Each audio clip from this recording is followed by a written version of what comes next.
My client wants proof of my copywriting results, but I don't have any. That is the conundrum that all newbie copywriters go through. And I kind of want to walk you through some thoughts, some ideas, and just give you some tips and everything that I have learned over almost the last decade as a copywriter and in teaching copywriters so that you can overcome this initial hurdle to launch yourself into a very fulfilling freelance copywriting career, because it is possible to overcome this one very particular situation.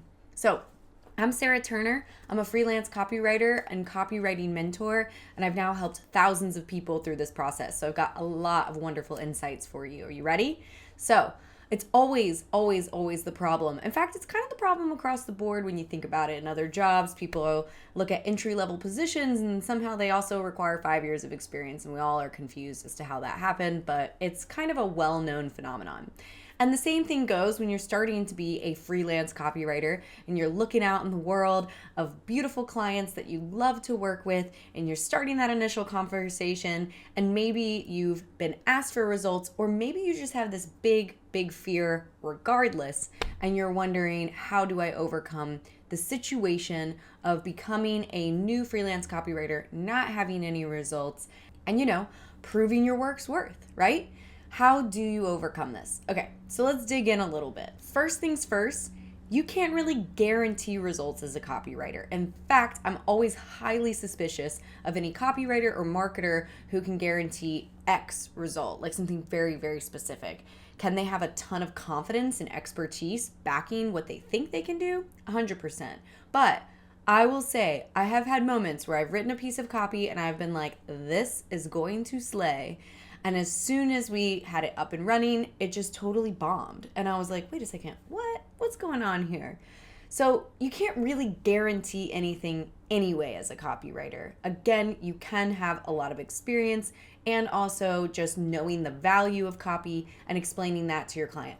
But even me at this point in my career, when I have a conversation with a client, I always say, obviously, I cannot guarantee a 20% conversion rate or the first spot on Google, but I can say that that's going to be our ultimate goal, and we're going to work and test things until we get there. One caveat is that their budget also has to allow for that, because if somebody wants to be on the first page of Google and they're only willing to pay for a 500-word blog, they're not going to get there, right? So it's just important to know that even me, almost 10 years into the game, I still cannot guarantee any specific results for my clients. Because quite frankly, there's actually also a lot of factors that you can't control. Technical issues, competition, changes in platform algorithms are just a few of those things. Also, you might do some voice of the customer research, integrate it into your copy, and it just doesn't hit home for some reason. And that's an opportunity to get real curious. That's actually something I want to encourage you to do as a copywriter. If you've adopted a forever student mindset, when you come up against these situations, they're not nearly as scary or debilitating. In fact, when they happen, I just say to myself and to my client, okay, something's going on here. Let's get curious and figure it out. That's really your job as a copywriter, is to keep testing things, to keep showing up, and to figure out as best as you can what's going on. And that's going to inform all of your future copy. And ultimately, that's an incredible value and mindset to bring to the table. So another important thing to have in the conversation with your clients around this is setting reasonable expectations. So for example, at this point in my career, I feel pretty confident about what we can achieve, whether it's a conversion rate, an open rate, again, depending on some important factors like how did they acquire all their emails? Because if they bought an email list, don't expect that open rate to be very good. But if they've slowly grown it through aligned marketing, then you can kind of have a little bit better expectations. And also, I don't ever expect an SEO optimized blog, no matter how well written it is, to jump to the #1 spot in Google overnight. That is not a realistic expectation. And so setting realistic expectations with your clients is super important.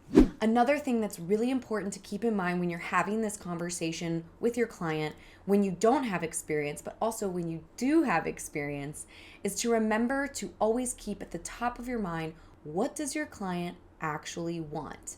Because An open rate is wonderful. Like a good open rate is a wonderful thing to kind of go for, to strive for, to know that the copy's working.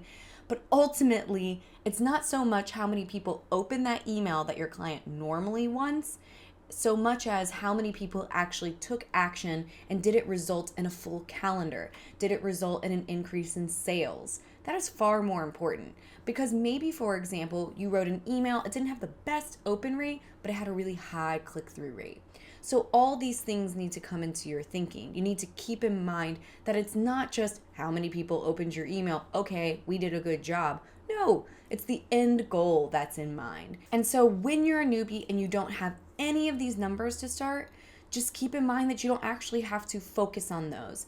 You can focus on so many other things like capturing the right tone, implementing a funnel that didn't exist, making sure that you're keeping track of everything and actually integrating that back into your copy and then freeing up your client's time. That's a massive one. Especially if you're starting out, you might go after smaller brands and businesses who can't quite afford a marketing agency. Remember, for copywriters, there's always somebody who needs you at whatever skill set you are at, all the way up the ladder. Some brands and businesses, like a small Etsy shop of one single artist, isn't going to be able to afford my services or a full stack marketing agency. So focus on the other stuff first, never lie, and always just show up and do your best, and you're going to have results so much more quickly than you think. And you are going to have results so much more quickly than you realize. So it's only going to be these first few clients that you're going to be stuck in this little conundrum. So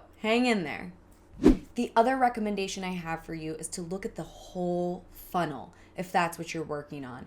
Again, and don't lose sight of the ultimate goal. So you might have a piece of the funnel that isn't performing quite where you want it to be. Like maybe your conversion rate to your sales page is a little low, but your email open rate is sky high. It's okay. Take some time to kind of take that in and also make sure that there's enough numbers for any of this to even matter, because if you have only 10 people going through your funnel, it's actually not statistically significant. So as you're collecting those first few results, keep all of this in mind. And this is good ideas and tips for when you're collecting your first few results, but let's back up a little bit and talk about when you have 0 results across the board, right? We all again started there at some point. So what you can do here is talk about the value that the copy work that you do can bring. And you can use industry standards. So go out, find some really compelling statistics, but then make sure you're always tying that back to the emotional benefits that it's going to bring your potential client. So yes, it is really exciting that the industry standard for email marketing is a $36 ROI, meaning every dollar you spend in email marketing has an average return of $36. That's incredible. But don't forget the emotional payoff or the emotional benefits, which could be taking this task off your client's plate, integrating the expertise you're working on, because again, even if you're a newbie copywriter, you're actually spending time studying the craft. And there's a good chance that your client isn't, because they're focused on their own business. And so that's really valuable in and of itself. Or you could throw in there that on average, company blogs that are written with SEO have an average 55% more traffic to their website. That's also really exciting. So be sure to integrate statistics like that into your outreach and into your discovery calls, because it will go a long way. And then finally, my biggest piece of advice for you is to go get some results. Some of my favorite stories for my students have actually been those who have just gone ahead and gotten results for their own website. They've set up their own funnel and they've used those results just to get started. So that's definitely an option. But also, you can ask those first few clients for results. And don't be afraid to do that. I know when I was starting out, I was so scared to ask for results because I was afraid that if they actually showed them to me, maybe I wasn't as good as I thought I was. And that was really scary. Also, always struggling with a lot of imposter syndrome, even to this day. It doesn't really go away. It just kind of shape shifts as your journey goes. But what I was surprised to find out when I started getting the courage and asking for clients' results was that the numbers were amazing. And it was so validating and so encouraging and boosted my confidence beyond belief. And so I want to really encourage you to go ahead, get those first few clients, and then ask for statistics.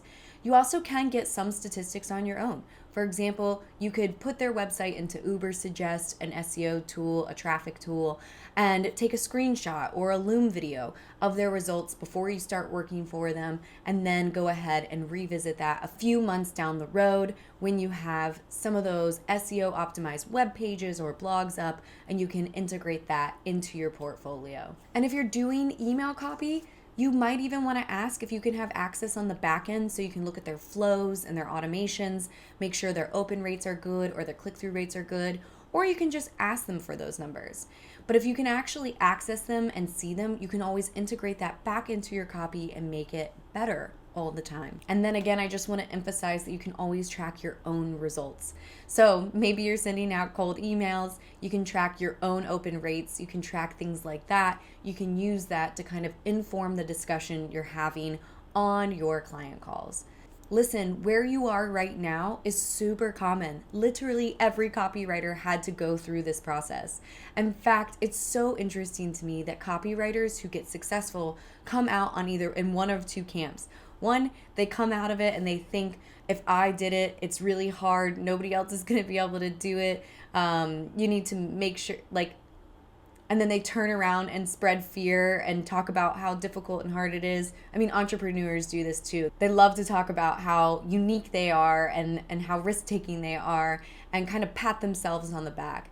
And then there are the copywriters who go through this process, overcome these hurdles, which are, much bigger in the beginning and get easier over time. And they come out the other side, like me, and they think, if I can do it, anyone can do it. And that's where I am. That's definitely the camp I fall in. And so I really know that you can do this. It just takes sticking with it, continuing to grow your skill set, to showing up for yourself a little bit every day, and to just putting one foot in front of the other. So this might be an issue you're struggling with right now, but I can promise you that if you keep pushing through and you keep showing up, it will not be a problem for very long. So hang in there. And thank you for being here. Please don't forget to subscribe to my YouTube channel. It means a lot to me. Go ahead and hit that thumbs up button. And of course, please leave me comments. It's where I get a lot of these video ideas from you guys. So I really listen to you, and I integrate it back into this channel because that is the point. The point is to give you guys quality information to help you along your journey. And so I really, really love hearing from you. Thanks, guys.